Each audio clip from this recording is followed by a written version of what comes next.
The fire crackled and popped, sending sparks dancing into the dark night sky. Shadows flickered across the children's faces as they huddled closer together, their eyes wide with excitement and just a hint of fear. Beyond the warm glow of the campfire, the forest stood silent and watchful, as if listening in. One child leaned forward, lowered their voice, and began the story. Exactly the kind you tell when the night feels alive and anything seems possible. There are some places humans shouldn't inhabit, because something already lives there. Something sinister. But there was a boy who, ignorant to this, lived in such a place regardless. This is his story.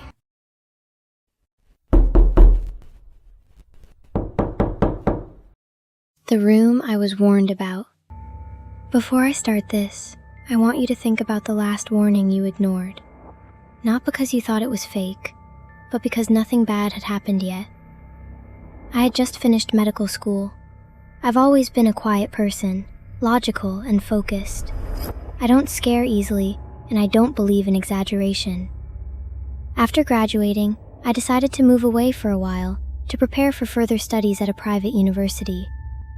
I wanted distance, fewer distractions, somewhere I could focus completely. That's how I heard about a small town called Castleton, Pennsylvania. People talked about it carefully. They mentioned affordable housing and good hands-on clinical exposure. But whenever I tried to ask more detailed questions, the conversations stopped. Before I left, my father didn't try to stop me.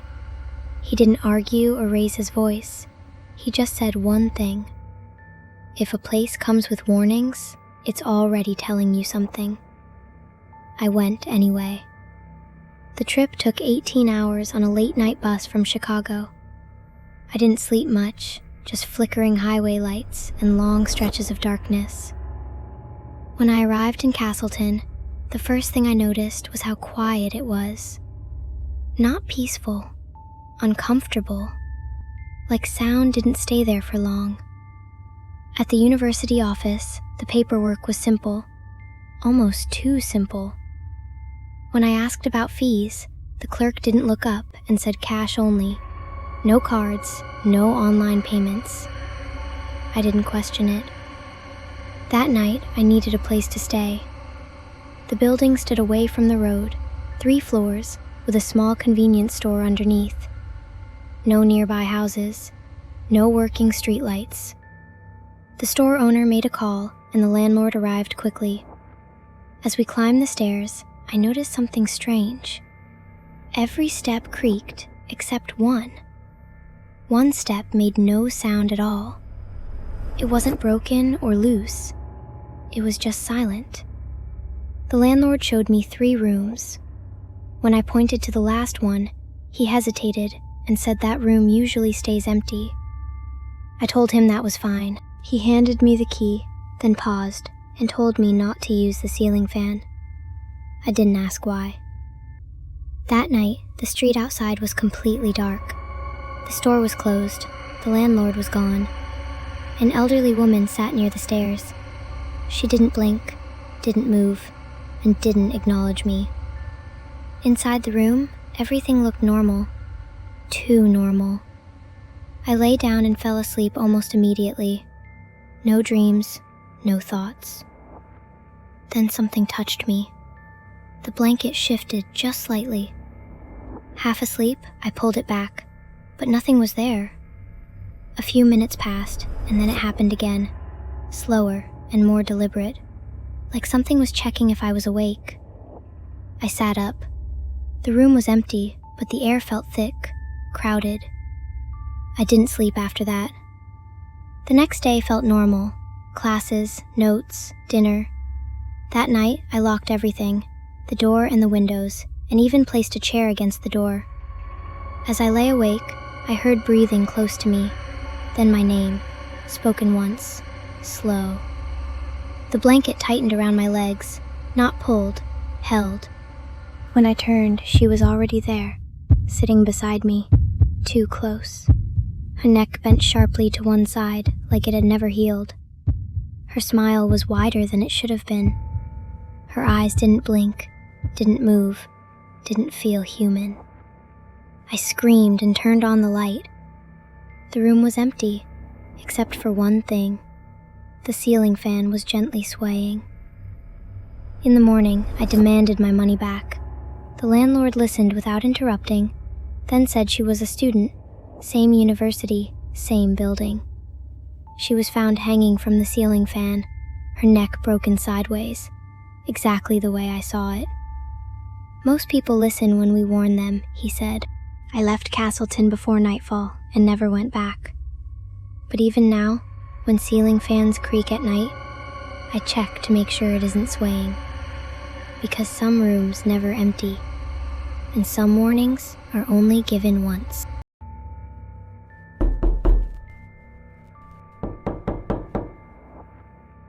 Some forests don't echo when you walk through them, not because they're empty, but because they're listening. People say silence means nothing is there, but in some places, silence means everything already happened. This was one of those places. After a long drive through the Romanian countryside, my family and I arrived at the edge of Hoia Baciu Forest, a place locals avoided with practiced ease. Not fear, avoidance. I drove the entire way without music. My wife, Maria, sat beside me, her fingers loosely wrapped around her rosary as if it were just a habit. And my daughter, Josefa, 21, curious, skeptical, watched the trees with quiet interest. She was the one who laughed at ghost stories, the one who said places couldn't remember people, the one who suggested we come here. Before the trip, we read what little information existed. Hikers losing time, phones dying without warning, people returning, changed. Most of the stories stopped abruptly, as if whoever wrote them didn't finish remembering. We came anyway. The first thing that felt wrong wasn't inside the forest, it was at the entrance. 2 guards stood beside a narrow checkpoint gate, their uniforms faded, their conversation casual. I remember feeling relieved. Other people meant safety. I greeted them. No response. I tried again, louder. Still nothing. They kept talking, laughing quietly, their eyes drifting past us, never landing on our faces. Josefa stepped forward and waved. One of the guards paused mid-sentence, and for a moment I thought he saw her. But his eyes weren't focused on her at all. They were fixed on the empty road behind us. The other guard said casually, "Did you hear that again?" "Hear what?" the first replied. "Footsteps." They both went silent. Then the gate lifted. No signal, no acknowledgement, just open. We exchanged uneasy glances and walked through. The moment we crossed the threshold, the air shifted. Not colder, heavier. Behind us, without anyone touching it, the gate closed. Inside the forest, sound behaved strangely. Our footsteps landed a fraction too late. Leaves didn't crunch beneath our feet. The air smelled faintly of metal and rain. There were no birds, no insects. Even Maria's rosary beads stopped clicking together. That's when I realized we weren't alone. A boy stood between the trees. Teenage, completely still. Too still. Dust clung to his clothes like he'd been standing there for a very long time. He didn't look lost. He looked placed. When he finally spoke, his voice was calm. "You came back sooner than most." I frowned. "We've never been here." He tilted his head slightly. "That's not how it usually feels," he said. Josefa asked if he was okay, if he needed help. The boy studied her face carefully. "You don't remember yet," he said, "but you will." I felt Maria tighten her grip on the rosary. "Remember what?" she asked.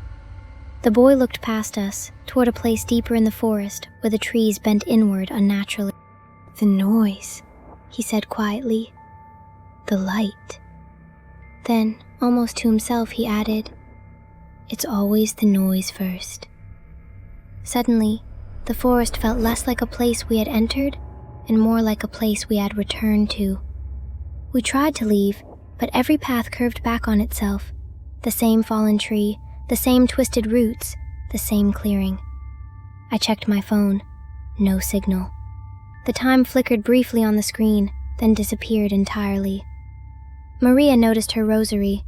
One of the beads was cracked, and she was certain it hadn't been before. Then Josefa stopped walking. "I smell gasoline," she said. None of us remembered passing a road. Somewhere far off, a sound moved through the trees, not thunder, but metal folding in on itself. Headlights flashed briefly between the trunks. The boy appeared again, closer this time. "You're remembering," he said. My head began to throb, a sharp pain behind my eyes, glass, a scream, the sensation of spinning. Maria's rosary slipped from her fingers, and in that moment, everything finally caught up. The accident happened 30 minutes before we reached the forest. A narrow road, wet pavement, a sound that doesn't fade. We never arrived. Neither did the boy. Hoya Bachu doesn't take the living. It holds the moments that don't know they've ended. Sometimes, guards at the entrance say they hear footsteps when no one is there. Sometimes they swear they see figures between the trees. A man walking quietly. A woman clutching a rosary. A young girl staring at a road that no longer exists, always accompanied by a boy. They never speak, they just walk. Because that chill we felt when we entered the forest wasn't fear. It was the moment we realized we had never arrived at all.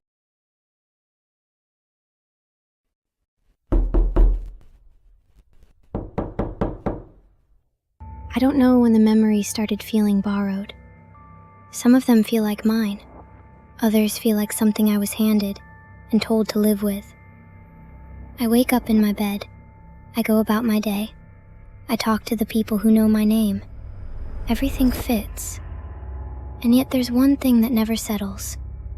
A stretch of road I can't stop thinking about. A bus ride I don't remember finishing, but somehow remember watching myself finish. People say exhaustion can do strange things to the mind, that stress can stitch together memories that don't belong. I hope that's what it is. This started about 3 months ago. I was on a cross-country bus, one of those brutal trips that last more than a full day. I take them a couple times a year to visit family. It's cheaper than flying, and there's something oddly comforting about it. On a long bus ride, you're not really anywhere. You're not home. You're not at your destination. You're just passing through. This leg of the trip was overnight. The cabin lights were off, leaving only the faint green glow of the dashboard and the occasional sweep of headlights from cars on the other side of the interstate. Most people were asleep, heads slumped forward, bodies pressed against the windows.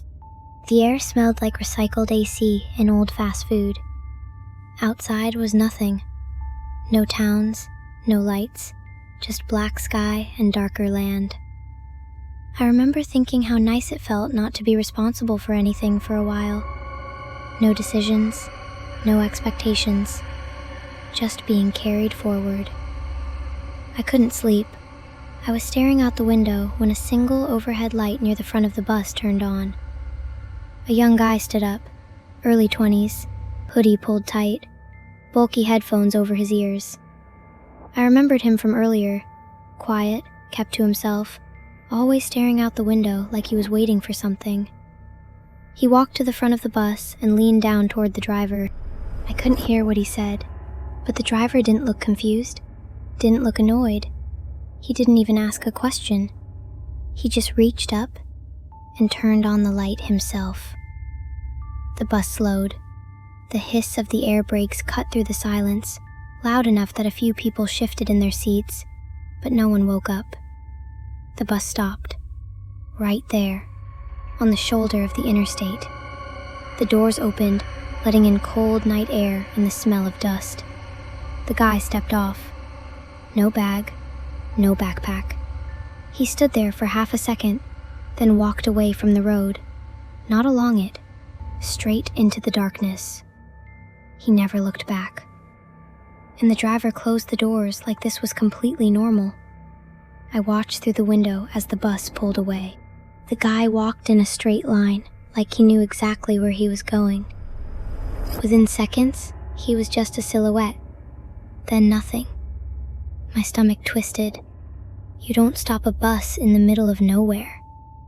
There was no exit, no town, no sign of life. I looked around, waiting for someone, anyone, to react. No one did. That's when I saw it, out in the darkness. A flicker, a faint, rhythmic pulse of light. Not a headlight, not a house, just a cold, colorless blink. On, off, on, off. Right where he'd disappeared. I stared at it until the bus curved away and the darkness swallowed it completely. I didn't sleep for the rest of the trip. For the rest of the ride, I kept expecting someone to say something. A question, a complaint. No one did. People woke up, stretched, scrolled on their phones. It was like the stop never happened. I tried convincing myself I'd imagined it, that exhaustion had filled in the gaps. But every time I closed my eyes, I saw that light blinking in the dark. At dawn, when we finally reached the terminal, I waited until everyone else got off. I approached the driver. "Back there," I said. "When we stopped, what's out there? Is there a town?" He kept his eyes forward. "It's a designated stop." There were no signs, no lights. I told him that. He finally looked up at me. His eyes were flat, empty. "Some folks live way out," he said. "We stop for them." The way he said it, practiced, emotionless, I knew he'd said it before, and I knew he was lying. That's when I realized this wasn't the first time it had happened. When I got home, I couldn't let it go. I searched missing persons reports tied to that bus route. At first, nothing. Then I refined the search. Overnight departures, specific mile markers, time windows. That's when I found one. A college student. Last seen boarding the same bus. Friends said he'd mentioned hearing faint music no one else could hear. Then another. A woman who left a note saying she was being called home. Then another. 12 total. Different years, different people, same route, same stretch of road, same disappearance. They all vanished into the same darkness. I should have stopped. Any sane person would have. Instead, I bought equipment. A camera, microphones, and a ticket. Same route, same overnight leg. I told myself I was just observing. I even threw the ticket away once, then dug it out of the trash an hour later. When the overhead light came on again, my heart stopped. I stood up. The driver didn't turn around, didn't ask a question. The bus slowed. The doors opened. I stepped off. The doors closed behind me. The bus pulled away. Then I realized something was wrong. The light wasn't ahead of me. It was behind me. I turned. The bus was still there. Interior lights on. And through the windshield, I saw myself, still sitting in my seat, looking at me, smiling. The overhead light shut off. The bus drove away, leaving me here. If you ever take that bus and feel the pull, don't get off. Because the people who do aren't taken. They're replaced.